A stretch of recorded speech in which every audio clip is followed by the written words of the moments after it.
You are listening to KC Sports Network, proudly presented by Emprise Bank, your partner in possible. What's up, Chiefs Kingdom? Welcome to KCSN Update. It's draft week.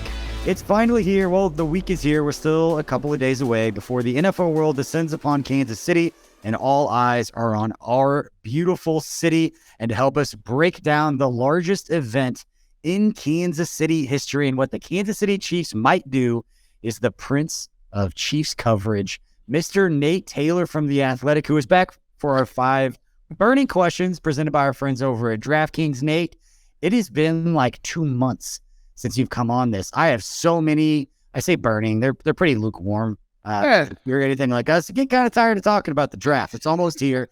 Let's get your perspective, get a few more questions in here, and just bide that time until late Thursday night when the Chiefs finally make it. Yeah, no, I'm happy to be back. Hello, everyone. It's hello, friends. It's great. I'm happy that the draft week is here. That if you want to, you can watch this ridiculous movie. If you want to, you can obviously have a lot of fun. Look, Union Station looks really, really nice. I know NFL Network is already down there, on Monday at the start of the week. But yeah, I mean, for me, look, BJ, I tried to, I don't want to think too hard about it, but I tried to put together, my final mock draft, There you go. Shake some things up. And I don't know if people liked it in the comment section of The Athletic. So in a few minutes, I might give you my favorite comment where it's like, this is all theoretical. But I don't give people probably what they want to hear, which I'm happy to share here as well. Like, I don't think the Chiefs are going to do what many people want them to do. Yeah. I'm trying to think outside the box and what they might do in trying to take positional value into some sort of effect, because that's what seems to set people off.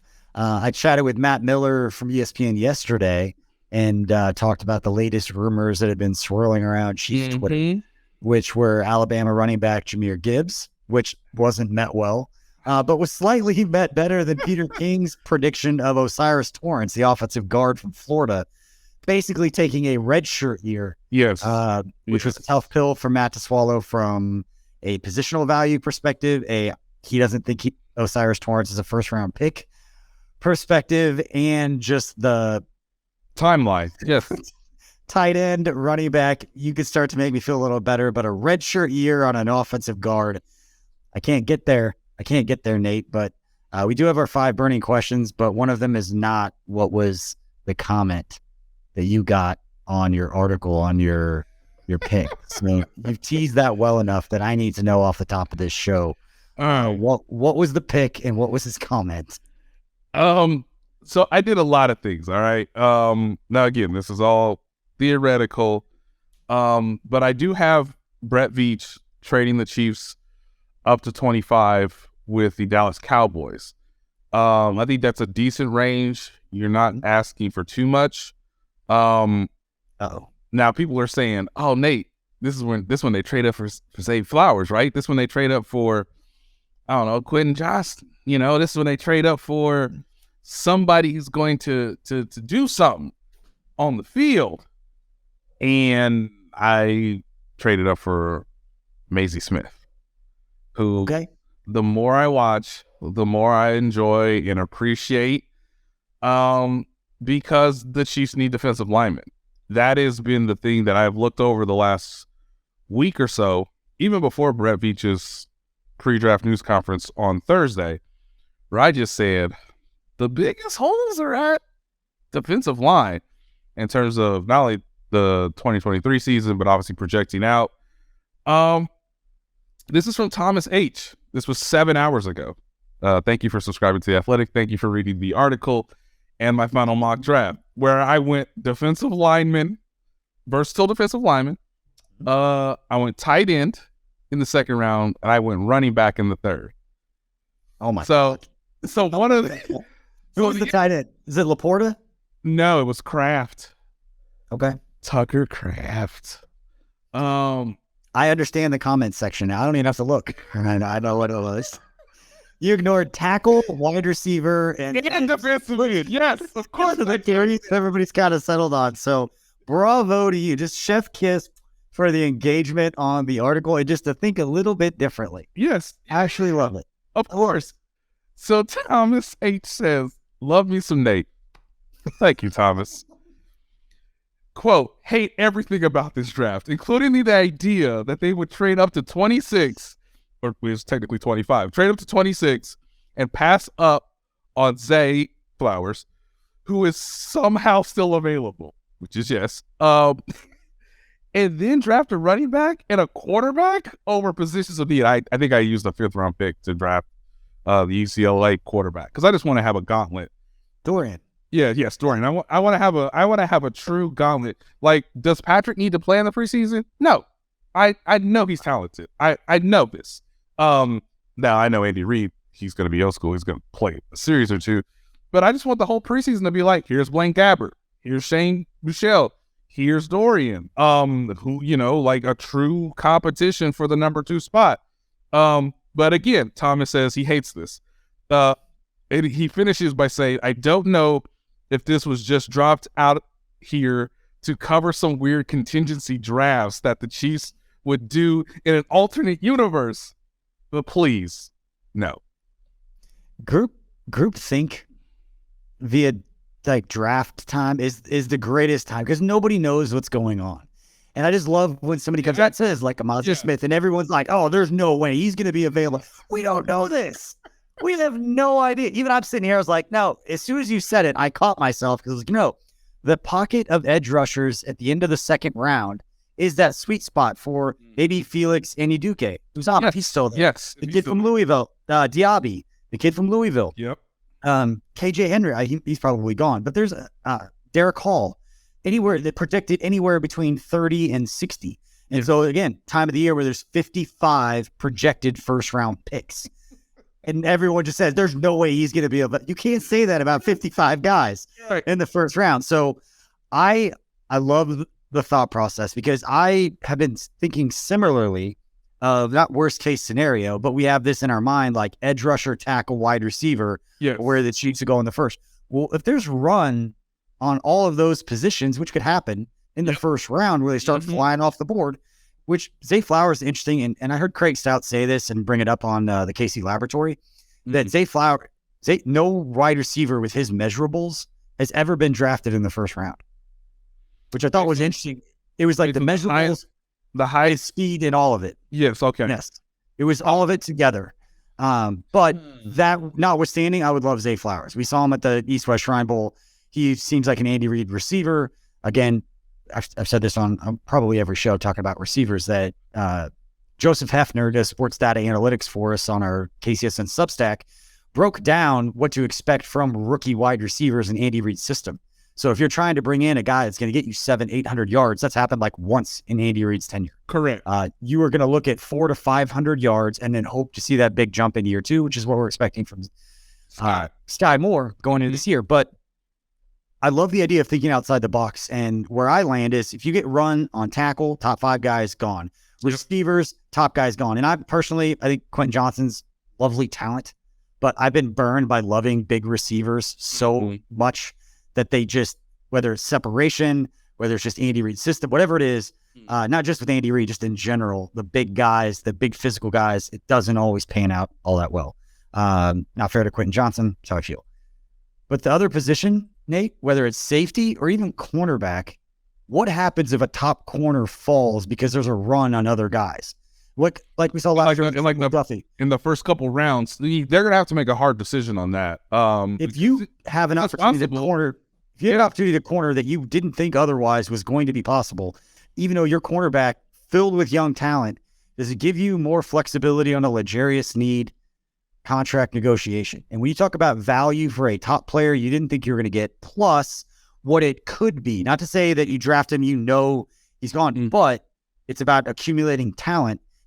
And the benefit of that, if you get that talent, is maybe we don't get pigeonholed into having to write a huge contract. And what does all that extra cash free up for, again, if a cornerback falls to us that we didn't expect? Another one of those outside the box, but it's positional values there. Right. and it's numbers at a position where somebody's probably going to get hurt during the season at the quarterback position. It's also a case like if they say they draft a quarterback in the first or second round, it doesn't necessarily change the desire to maybe offer an extension to L'Jarius Sneed, but now you have the entire season to go through it, to where you don't feel like, we have to lock him up now. Now, I think based on his sample size, his coverage ability, obviously his support in the run game from the nickel position, there's a very good argument to obviously sign him long-term along with Chris Jones. Obviously, Chris Jones is the biggest and the sort of the first post-draft domino that will have to fall for the team. But look, I mean, they have Chris Jones and Derek Knighty and Tershawn Wharton coming off an ACL injury. Can you name any other defensive tackles on the team? I'm not asking you, BJ. I'm asking the audience. We have two guys that can slide inside. Mike Dana, Charles Anihu. Yes. Those are not first down. No first down, not second down. No. That's NASCAR. That's NASCAR. Right. So if I just ask the question and you can't answer it, ma'am or sir, that's why Mazie Smith seems appealing to me, because when you go through these mocks, he's usually available in the high 20s, low 30s, somewhere in that range. And look, he offers a chance for Chris Jones to not take on as many double teams if Mazie progresses at a pretty good rate. And I know before we get to the questions, I'll just say this, BJ. This is my bold take. I think they've lied to us. I think they've lied to us for a month now. I think that would never happen. I think for the draft. I think they told Patrick Mahomes, "Can you put out all the clips? Can you say nice things? Can we get you on audio? You don't even have to be in the picture, Patrick. Can we just get you out on audio saying good route to Zay Flowers? Can we drum up enough interest to say, hey, we don't, technically we don't have a number one receiver. I mean, we don't. I mean, the problem is, I thought Brett probably gave his most honest answer to date about Kadarius Toney. I think the truth here is that they want to see Kadarius Toney. They want to give him a real opportunity to grab hold of the number one receiving spot, to stay healthy, to see what he can do for a full season. I know there's skepticism to what I just said, but I think they lied to you. I think they lied to you about Quentin, about Zay, about Jalen. I think they lied to you about Jonathan, Addison. I know Jordan Addison. Yeah. There's so many names, kids. They lied to you about all these guys, all of them. They're going to draft some receiver in the third round that you have not spent nearly enough time watching tape of, that is going to infuriate you and me, because I have to report on these things. But I really think they've lied to people, because they have more. This is just a fact. They have more reliable receivers on the roster right now. They have 5 of them. And of course, we're all still hyped on that narcotic that is the Justin Ross.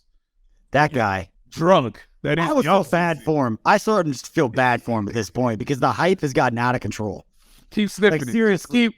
Give me more clips. You've seen this. You and I have both seen this over the years. These young guys get propped up. Yes. And then they feel like they're letting people down because the hype around them has surpassed what they had proven to that point. So all they're doing is playing catch up to what people had thought. And right now they think he's going to be the number 3 receiver. I know. He was amazing in college. I get it, y'all. Yeah. He's dealing with foot injuries, which kind of need your foot to run routes. But hey, he's practicing, or he's training right now, I guess is the right way to say it. And we want to see him in the training camp in the preseason sort of context. But yeah, I mean, it was 420 a few days ago, and I'm surprised there wasn't a Justin Ross pack that I didn't hear about from various people. I mean, continue to take that drug all the way through football season. But they have 5 legitimate receivers. They don't have 5 legitimate defensive linemen. They don't.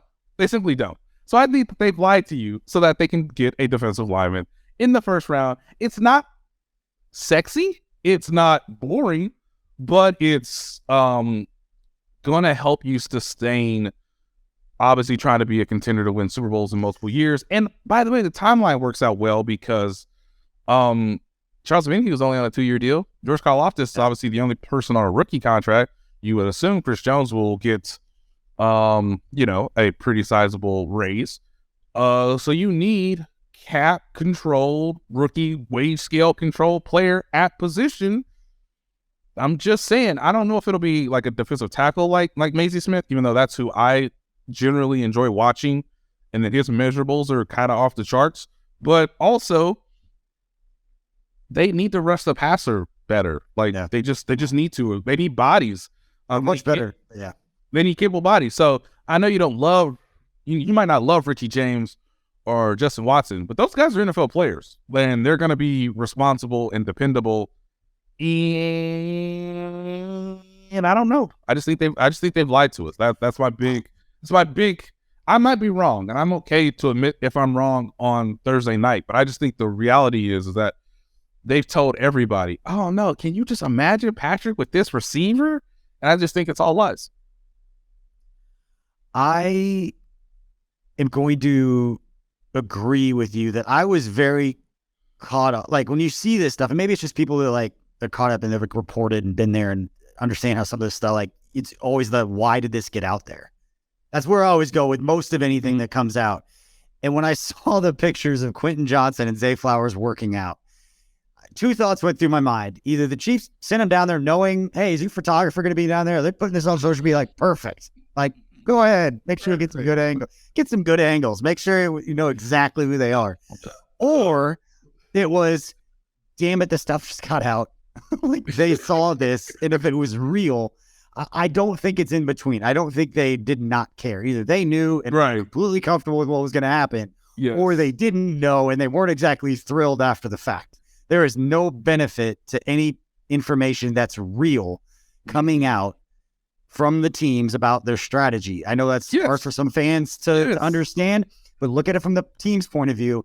Team doesn't matter if everybody gets excited on draft night. They care that they win freaking games, and they spend all year with their staff, dozens of people working full-time jobs to make the best decision for this week. They're not going to let anything out that could sway anything in any direction, even a month before the draft. That does not happen.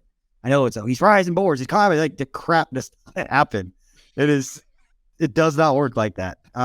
It is the easiest smokescreen because you have the quarterback who's willing to go through it, who's willing to say, sure. I like to pass. I like to pass to Zay Flowers. It might be later in September. It might be, when he's a free agent in 6 years. Who cares? Indirectly take some of the pressure off Justin Ross. It's all right, this is getting out of control. Come down the street, come work out with us. Zay, fly in. Let's send it to Schefter and have him promote that he's coming. What I saw from Schefter on that weird of a thing, it's what just happened? If the agent did that, how does that mess with the Chiefs? How does that? It doesn't really benefit the Chiefs, although I guess they benefit based on perception. I think what it means is Baltimore. You better, if my guy's there. I'm just saying he caught passes from Patrick Mahomes. You want him to keep falling, that's on you. I feel like both of these receivers are paid $8 million more than anybody else, but again, never mind. Why you need a rookie on a controlled cost for a couple of years. Fair. Very fair. But I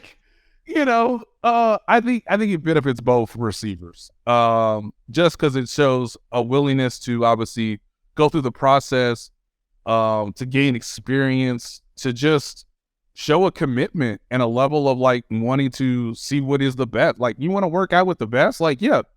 If Patrick Mahomes, if the Chiefs are interested, if they're willing to go through this charade, I am willing to show people that I love football. And so, hey, Minnesota, y'all don't have Adam Thielen no more. Zay Flowers is right there. So I think it benefits the receivers more than I think it benefits the team, although the Chiefs can just live off the perception that, you don't want Zay Flowers to fall to Patrick Mahomes because, they've already worked out together. So that's where I come from is Andy Reid's playing 4D chess where he's you know what? The floor for Zay Flowers is 31. We are publicly using Adam Schefter to promote. You will not get Zay Flowers beyond 31. 31, no, you won't. So let it happen. So Mozzie Smith, the Darnell Wright, the Anton Harrison, their chance that one of those big dudes. I agree with you. It was all said and done. I think whoever that pick is in the trenches. I think it's either a tackle or I think it's a defensive lineman. Yeah. I still do think, and I cringe when I say this because I know I'm being hypocritical to or contradictory to what I said earlier, but I still do think there's a pocket of edge rushers at 63. If I had to put money on it, that's kind of that sweet spot where some of those guys, at least the guys that I like, who knows what the team likes, and who the hell am I to have an opinion that's different? But it's a fun process, fun way to get to know these players. And Nate, we're 20 minutes into the show. We're going to go to our first break, and we haven't got to a single of the 5 questions, which is pretty par for the course. We'll be right back after this break. Thanks for listening to KC Sports Network. Make sure you download our new app. Find it on the App Store or Google Play. Just search KC Sports Network. Kansas City, the NFL draft is here. It is draft week in Kansas City, and what a time it is for our city.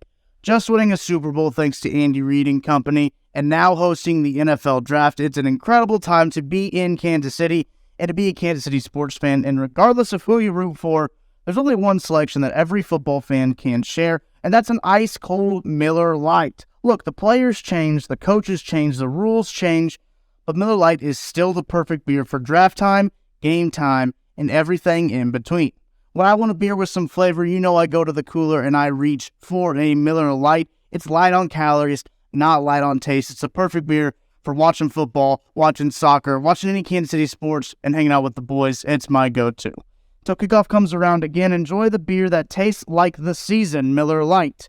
Great taste, 96 calories. To get Miller Lite delivered right to your door, visit MillerLite.com/KCSN, or you can pick up some Miller Lite pretty much anywhere they sell beer.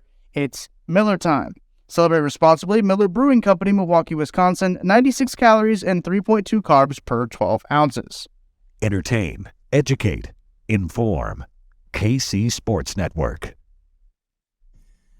Welcome back to KCSN Update. BJ Kissel hanging out with Nate Taylor from The Athletic. Nate, I promise you that I was trying to get to the 5 questions, but we were literally sitting there on break.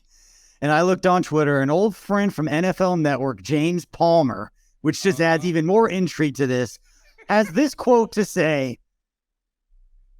from Travis Kelce talking about Quentin Johnson and Zay Flowers. I swear to you, I just saw this because Ken Swanson retweeted it. We're recording the show on Monday afternoon, and we're going to post it on Tuesday afternoon. Post it in 24 hours. Who knows what could change by then? Quote, both of those guys could help us out right now. That's how special they are. Chiefs tight end Travis Kelce on NFL Now on NFL Network about the workout in Texas with Zay Flowers and Quentin Johnson. Kelce said all eyes were on them during the workout. Everybody's in on it, Nate. Or we're just tinfoil hat. Just can't trust anything. We've been conditioned to trust nothing this time.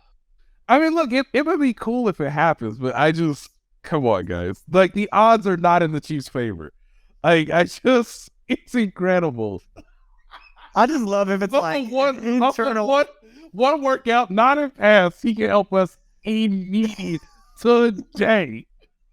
I just hope that it's like an internal, and this is conspiracy. This is going way off. Not that we're not already. Way off the deep end. What if it's like Andy Reid wants a tackle, Brett Veach loves a receiver, and they're just leaking information just internally to try to get the other one to win? It's just like a fun kind of, we're happy with either case. Yes. But my best case scenario, Nate, before we get into this, Broderick Jones, not going to be available. Okay. He falls a little bit. His tape is so much fun to watch. Yeah. He should be arrested for assault on any kind of screen of what he does to those defensive backs. Anton Harrison, technician, fun to watch. But I actually had a lot of fun watching the offensive tackles that are projected in the first round in this.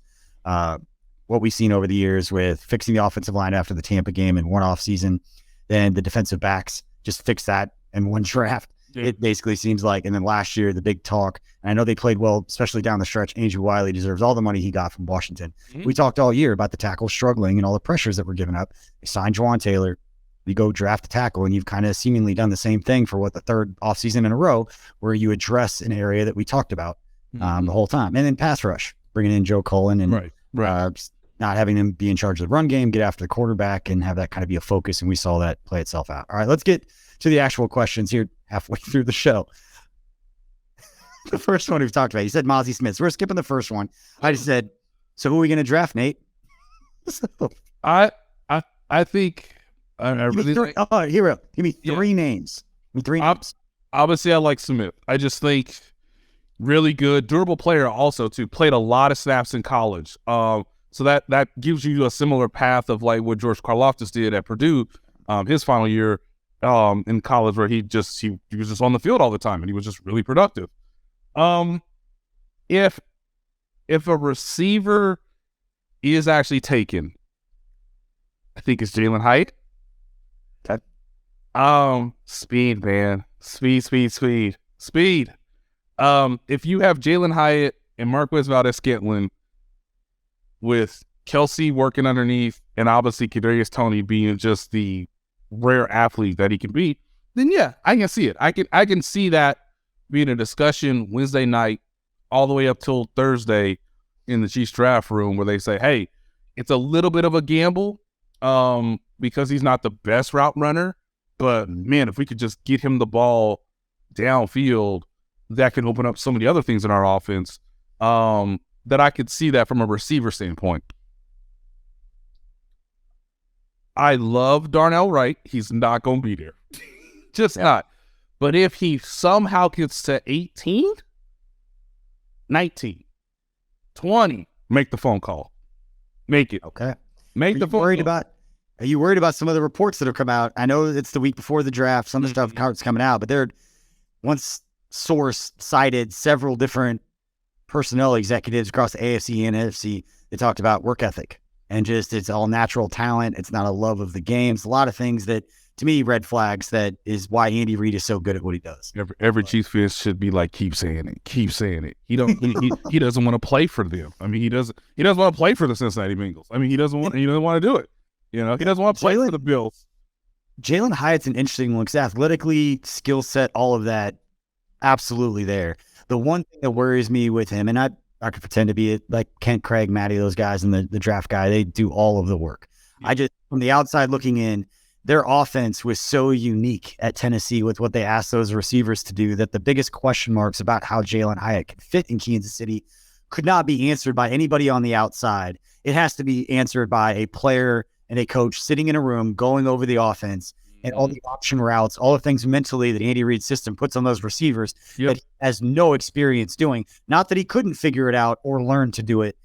They have to be really comfortable with him on the board, understanding how much does he know about the game and reading defenses and option routes, when to cut off, when to find windows. That's the biggest question mark, which isn't a positive or a negative. It's just we couldn't possibly know that side of it unless you're really around the kid a lot. And I just don't know, but his highlights are nice. Now, he's got everything he needs in that regard. Athletically, it's just the other piece of it that's so important that we don't know. All right, let's move on to the next one. It's kind of going back to free agency and all that, but you and I haven't had a chance to do this in a couple months.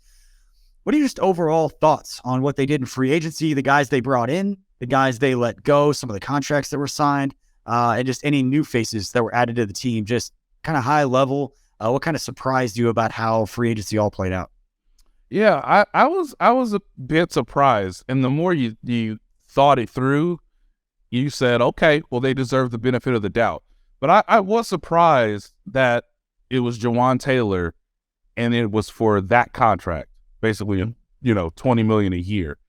And when I saw the number and I was trying to confirm it and get it all, on paper down, it was like, that's left tackle money. That's not right tackle money. And then, of course, I was told within minutes that, he's going to get the opportunity to play left tackle if the offseason goes a certain way. Now, I would say contractually, he need to be the left tackle. You would have had to have gotten someone like wildly impressive in the draft, obviously at this point, to move him back to right tackle. And, of course, they want to give Lucas Niang a shot. So that's incumbent on Jawan being at the left tackle. So I was a bit surprised there. But again, they did it with Orlando Brown. They feel like they have the coaching staff and the infrastructure in place. I talked to Andy Reid at the owners' meetings, and he said, look, Jawan kind of knows the system because obviously he's coming from Doug Peterson, obviously working under Andy Reid for several years. So he'll get the terminology. It's about just obviously working and polishing the technique before opening day if he is indeed the left tackle. And then the second thing for me, BJ, was they only used a portion of Patrick Mahomes' salary, basically his offseason salary, to convert towards, this part of the offseason. for this particular year. Now, as Clark Hunt tells me, if you just take a percentage now, obviously the more of that carries over, you can take an even bigger portion of it in 2024 or 2025 before he gets a new contract in 2026. Well, they got to space out would be my that escrow cash payment. They just did it for Juwan Taylor. They put $140 million in 2 years ago from Mahomes. Yep. $60 million already this year for Juwan Taylor. And then Chris Jones is due It's coming. money. Yeah. And then Mahomes is due again. And so those are, I had tried to have that nuanced conversation on Twitter, which blew up exactly how you'd expect. Talking about cash and how it works with owners and that businesses have to have a budget. It's that cash, and just having an excess $140 million sitting over here to write a check is something that you have to plan for. And when you plan for those, you set budgets. And when you have budgets, it's kind of hard to adjust when you do those things. And you're asking for like that road again. Right. And you're asking for like a couple million of adjustments.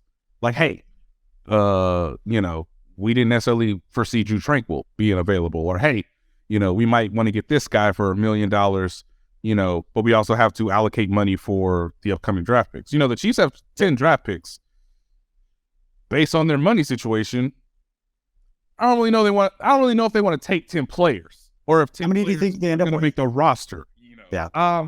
My guess will be 7 to 8. Somewhere in there would be my guess. I'll probably take 7 picks, maybe 8 if it works out a certain direction. But unlike last year, I think they're not really in a position to take 10 players and for like 9 of them to be on the initial 53-man roster. With all that said, it was fascinating that they used the portion of Patrick Mahomes' deal to take care of the defense, not the offense. And I wrote about this in The Athletic, that the oldest player on defense right now is Chris Jones. They are going to be even younger, even more athletic. You sign Mike Edwards, and obviously you have Deion Bush back. So I think at the time, maybe he wasn't involved into the equation yet, but basically he's like 30. They really don't have anybody 31 or older on defense. Those olds at 31. So, but they get Drew Tranquil. They get Charles Omenihu, who was one of the youngest available, pass rushers in free agency. So I think them using Mahomes' contract as a way to further add resources to the defense, I think is very fascinating, because it's another sort of wink at the idea of, hey, we're going to put some real trust in Sky Moore and Kadarius Toney and Marquez Valdes-Scantling. And yeah, we'll flirt with Odell Beckham one more time, but we're not going to give him what Baltimore gave him. What? No, we're not going to give him that. And so we're at the point which teams are paying more than they should to keep people from Kansas. You can't convince me that's not part of it. Yeah. So it's a beautiful place to be. Yeah. And, what they've always asked veterans like Carlos Dunlap is, how much are you willing to financially compromise to play on a winning championship contending team versus trying to get the most, maximizing your value on the market? Yep. And that's a decision that the player has to make. And whichever decision they make is completely understandable from my standpoint. But that's the question that the Chiefs have often asked veteran free agents at this point in their careers. So that would be the biggest thing for me, is like, hey, Juwan Taylor is going to try to do the same thing as Orlando Brown and try to do it better. Okay. And then secondly, they look about as good on paper defensively as they have ever looked in the Patrick Mahomes' era. When you take out the idea that Eric Berry was basically in his last chapter and Justin Houston had pretty much made the decision before the 2018 season started that he was not coming back. So once you take those two people out of the equation, of course, we all know what happened with Dee Ford. Right now, this defense looks, this defense has a chance to get better than it was last year. And last year, you could argue the defense was comparable to the one in 2019. More with Nate Taylor. We're going to get the final 3 questions, and we're going to knock those out quickly, including what nailing the draft in 2023, like they did in 2022, would do for that whole dynasty talk. That right after this. Thanks for listening to KC Sports Network. Make sure you download our new app. Find it on the App Store or Google Play. Just search KC Sports Network. entertain, educate, inform. KC Sports Network.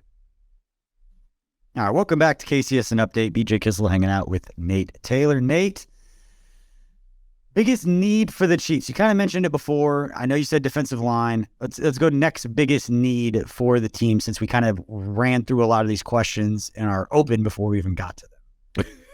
No, it's totally fair. I would still probably say right tackle.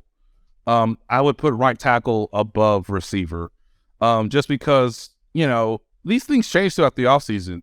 But you go from the owner's meeting being like, you sure about this, Andy? To coming out of the owner's meeting to being like, oh, they signed Richie James on a Friday, Not a big signing, but you look at the production and you go, okay, like he's a player that has grown every stage in his career. Yeah. And then, of course, Brett Veach last week was like, well, we tried to trade for him when he was with the 49ers. Like, who haven't you tried to trade for? Yeah.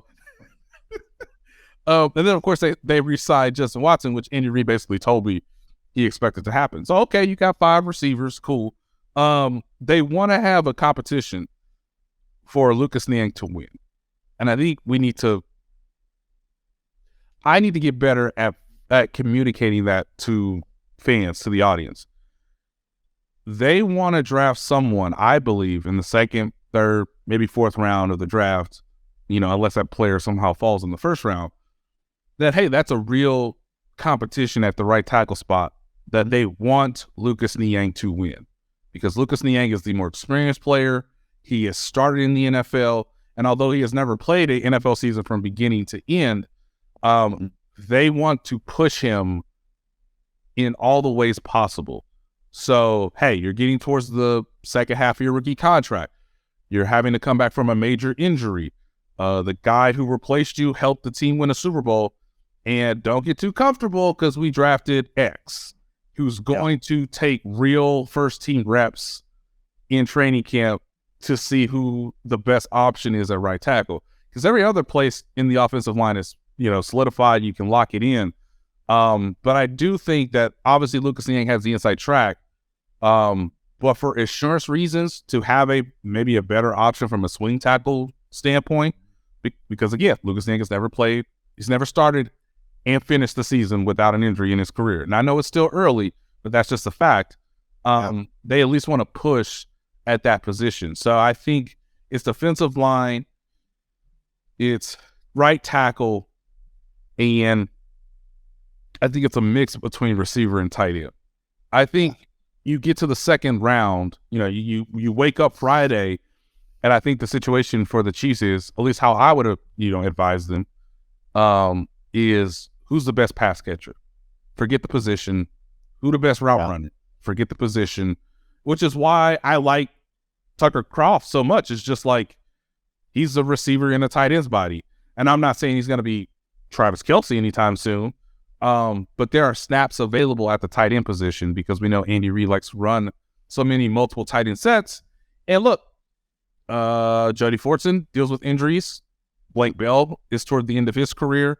And, of course, Noah Gray is more of the traditional tight end, where this player, if he's a pass catcher, might see the field sooner than a rookie receiver could. But, again, you look at second, third round, who's the best pass catcher? Don't tell me if he's a receiver or a tight end. Andy Reid will make it work. Yeah, and you think beyond this year, I think offensive guard is one of those positions that we're not talking about a lot, not at the first round. But Joe Thuney's gone. Who's going to slide in there at that backup, that left guard? Who's going to be the left guard for the rest of Patrick Mahomes' prime?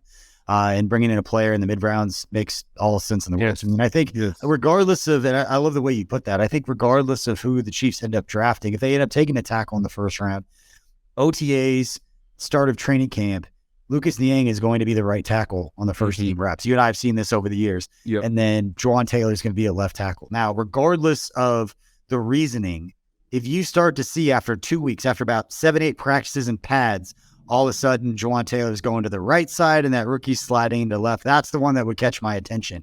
The reason why is we can say everything we want about Juwan Taylor being athletic enough to move to the left side. We know that's not easy. No. And it's weird for me to think that regardless of the contract, I understand he got paid left tackle money. He wants to do that. He's getting $60 million guaranteed to win a few Super Bowls. Okay. So if you have a left tackle that you draft that has been a left tackle for 4 years, and you've got a tackle that you've signed that has been an above average, very solid right tackle for the last several years, why make them both play in positions that they wouldn't necessarily be comfortable with? You can try it. Mm-hmm. About 2 weeks, it's like, you know what? Let's go back to where you've been playing, We tried this. This is the most comfortable spot that we can be in. That's not going to happen off the top for all the reasons that we mentioned, that they're going to Juwan Taylor that shot at left tackle. If the rookie steps in and plays really well, do they move him to right, or do they flip him back and tell Andy Heck, you don't have to teach your two guys protecting Patrick Mahomes' edges with guys that are in positions that they haven't been playing for the last several years? Right. Why do that to yourself? Right.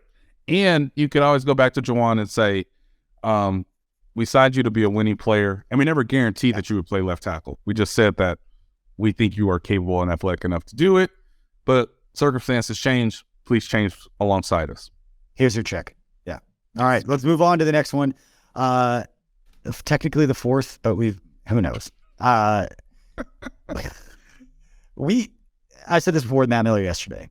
A lot of the talk around the Patriots and their dynasty with Tom Brady, Bill Belichick was about those two guys. I'd argue that the reason that they had that kind of sustained success is they also nailed 2 drafts in a row with contributors, with guys who could step up and play, much like the Chiefs did last year with that draft. Yes. We're already in the middle of a dynasty. Like, we're already at the start of a dynasty. We could throw that word around now. They won 2 Super Bowls in the last 3 years. If they hit this draft the way they did last year, even with just contributors, even with specialty third down back, whatever those roles are, they end up, if they walk away with guys who within a year, 4 or 5 guys who are starting, this could be a stretch of success that the league has never seen, just because of how impressive last year's draft was. They do that again, not just what it means for those players, but what it means financially and roster composition of financially being able to go spend money in free agency.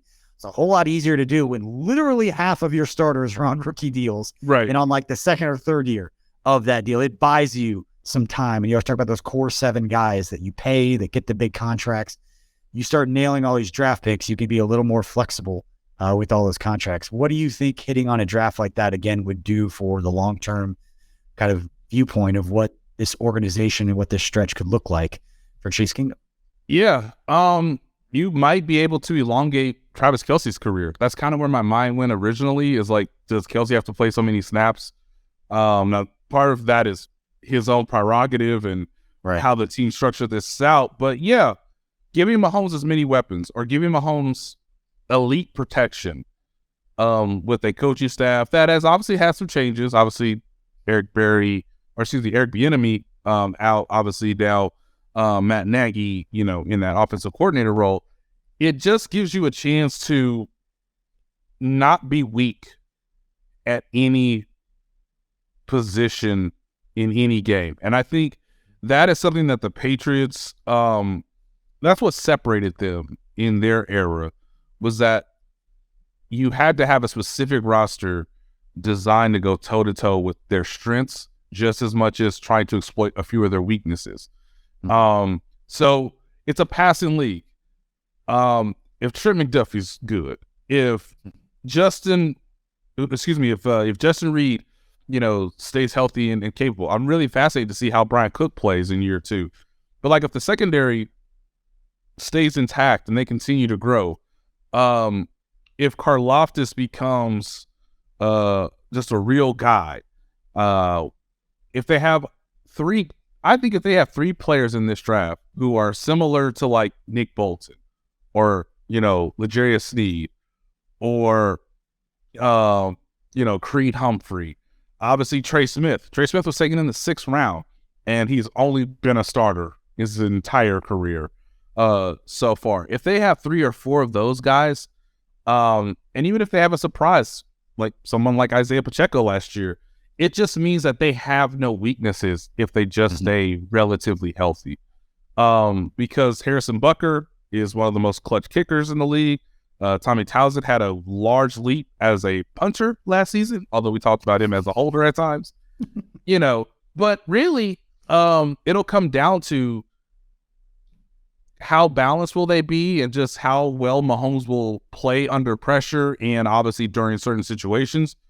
But it's gonna be tough for teams to score points just because they're gonna have youth, but also a nice blend of experience because all those guys played championship ball when they entered the program, and the program never fell off to where those guys weren't getting the necessary experience. So if they have, again, 3 to 4 guys that are like guys that you remember, that you can name off, it just means that outside of injuries, teams are going to have to play pretty perfect ball in January to stop them from getting back to the Super Bowl or to stop them from winning the Super Bowl. Absolutely. We're going to get to the last question here, but breaking news as we're recording that Aaron Rodgers just got traded to the New York Jets. They finally got the compensation right. Woo! By the time people are listening to this podcast, all the information will have been dissected. You'll be tired of hearing about it if you haven't already been tired of hearing about that, but it finally got done. It's 7 months, it seems, after it got leaked and started. But Nate, my final question for you here on KCSN Update. The NFL draft coming to Kansas City, largest event in our city's history. What part of this whole deal, we've been talking about the picks and how it's going to affect the Chiefs. Just what part of this thing are you most looking forward to from like a Kansas City perspective over the next several days of 500,000 people, however many people end up in Kansas City, hundreds of millions of dollars, $150 million in revenue coming to the city because of it. What are you looking forward to most about this whole freaking event being here and showing off our city? Well, I love that we have a brand new airport for people to come into. I love that, I'm fascinated. Like, we don't really have traffic. It's one of the things that I love saying about Kansas City to other people in, similar size or bigger metropolitans is just like, you can get anywhere here relatively easy. And I think Kansas Cityans should be grateful for that. I want the weather to work out. I really don't want rain. I don't want hail. Lord, please let us have a nice breezy day. But yeah, I hope that the city is adored ultimately. I know it's going to be a special night Thursday, and I know Clark Hunt has already thought about this of like, I don't really want to trade out of the first round, even if it's like possibly a good thing, because like Super Bowl champs, first round pick, like we in the night, theoretically right now, unless they obviously move up. But like, yeah, like just what that will mean to fans, to the city. There are lovely things to do in this city that have nothing to do with football, and people I think will be able to stumble upon those things before Thursday night or before Friday night. But I just want a true passionate war about barbecue, because this is what this is our moment. It's football and barbecue. This is us. It's us, ladies and gentlemen. I know that some people are going to be like, well, I couldn't go here because I was packed. Then I went over here and I like it, or like I appreciate it, or like, oh well, someone told me this, but I like this better. And that will only intensify people's bloodthirst for who has the best barbecue in this town. So I know there are other eateries to take from. That's fine. But I do want people to have real debates coming away from this being like, yeah, Kansas City has it. Like, and there's no, we're not going to have this in Memphis anytime sooner, St. Louis, or, do we really have to talk about Texas barbecue? Don't even mention Carolina. But anyway, like I want it to be solidified that obviously the Chiefs, Kansas City had the best football team last year, and the draft just further proves that we have the best barbecue. There are legit like 15 barbecue places now that people say you have to try when you come here. And I'm going to give credit to Kansas City because I am very much one of the stuck in my ways people of like, there's 3 barbecue places that I would always eat at. And I used to, when I was younger, I'd eat Hayward's all the time. Mm-hmm. It would have been in my top 3 and everybody would look at me sideways. Big teams. But for me, it's like Joe's, Q39. Those are the 2 that I eat the most. Mm-hmm. Jack Stack is in that because I like that sugary-based, molasses-based sauce. Yep. And then you've got like your Arthur Bryant's and your Gates, like the original. Like those are the 5 to me. And then Hayward's I would throw in there because of where I grew up and how close it was.